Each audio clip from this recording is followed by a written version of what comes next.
On the day Nelson's father arrived their ancestral home in a casket, even the birds of the air and the insects in the grass went silent to mourn. Mr. Nelson had been a hero for many there, a philanthropist who paid school fees for children who weren't his own and built projects that kept the community alive. But as his casket was lowered into the earth on that quiet afternoon, a different kind of silence began to take hold. It wasn't the silence of respect, it was the silence of predators waiting for the crowd to leave.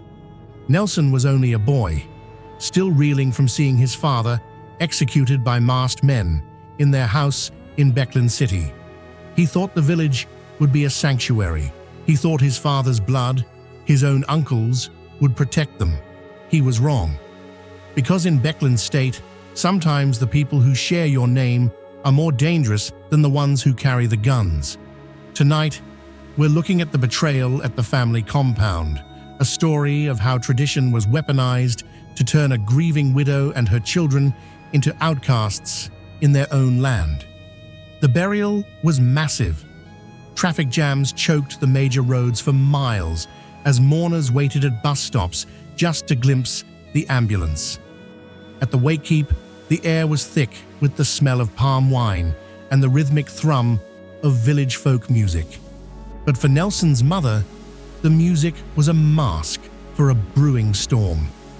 Barely a week after the interment, the atmosphere shifted. It was a Tuesday, a popular market day. The village was unnervingly quiet. Most people were away at their stalls or tending to their farms.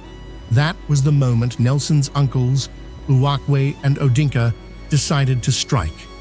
Uwakwe was the eldest, a man whose word carried weight on the chieftaincy council. He didn't come with flowers or prayers. He came for the keys. He sat in Nelson's father's house, a house he didn't build, and told the widow point blank, "The right to claim ownership of our brother's properties is our tradition, because his children are not of age." The grief hadn't even settled, and already the vultures were picking at the bones of the estate. When Nelson's mother refused to hand over the documents, the uncles didn't just argue. They turned the village against her. They began spreading a poison. They accused her of masterminding her own husband's murder just to inherit his wealth. They called her an evil woman. Nelson watched his mother change. She became a shadow of herself, retreating into the local church, spending hours hunched over the Bible, seeking a justice that the world was denying her. But the uncles wouldn't let her find peace, even there.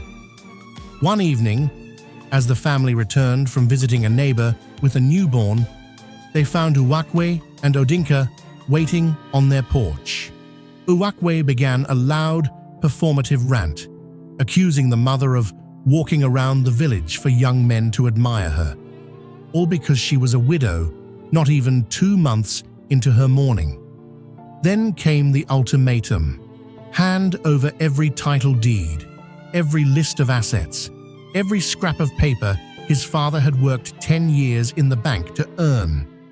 The mother tried to defend her children. She told them the truth. Everything had been willed to Nelson and his siblings. Odinka's reaction was visceral. He pointed a finger at her and shouted, "You lie! Your husband knew our tradition better than to will property to children. Both you and the children belong to us." Nelson's mother believed in the law.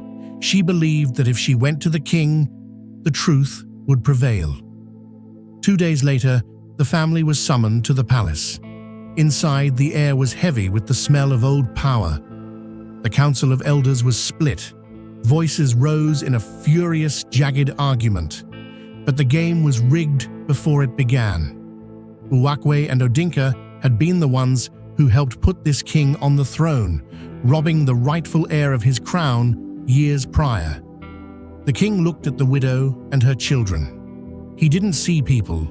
He saw an obstacle to his allies' greed. He passed a verdict. The properties belonged to the uncles. He ordered the mother to provide the documents within 2 weeks. When she returned 2 days later to plead for a reconsideration, the king didn't just refuse, he twisted the knife. He looked at her and said, "I have now reduced the weeks to 2 days. If you fail to provide those documents, I will banish you."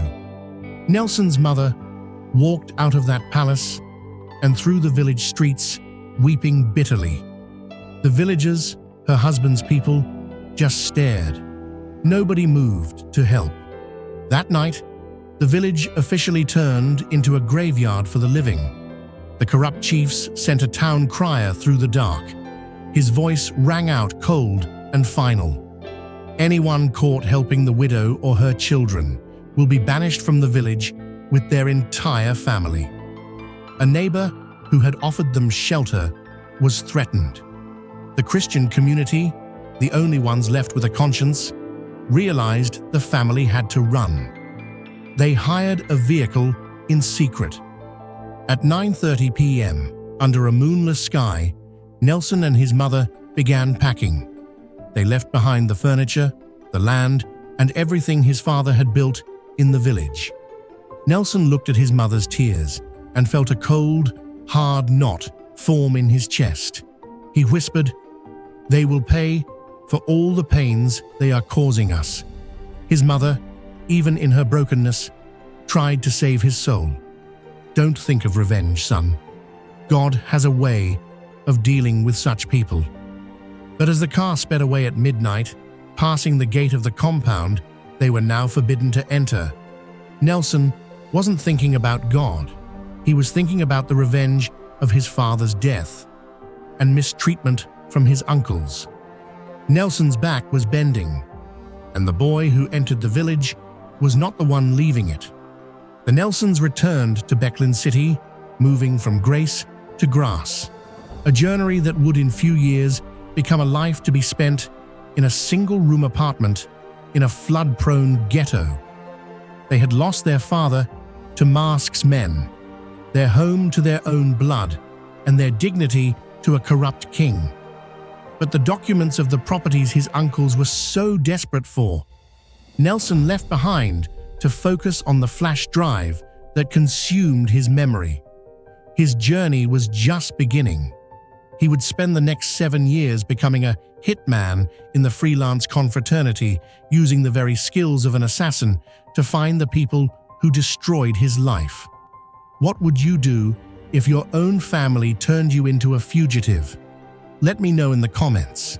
And if you want to see how Nelson's return to the city led him into the streets, changing his lifestyle, stay tuned for Chapter 3, and don't forget to hit the like button if you enjoyed this deep dive into No Reason to Commit.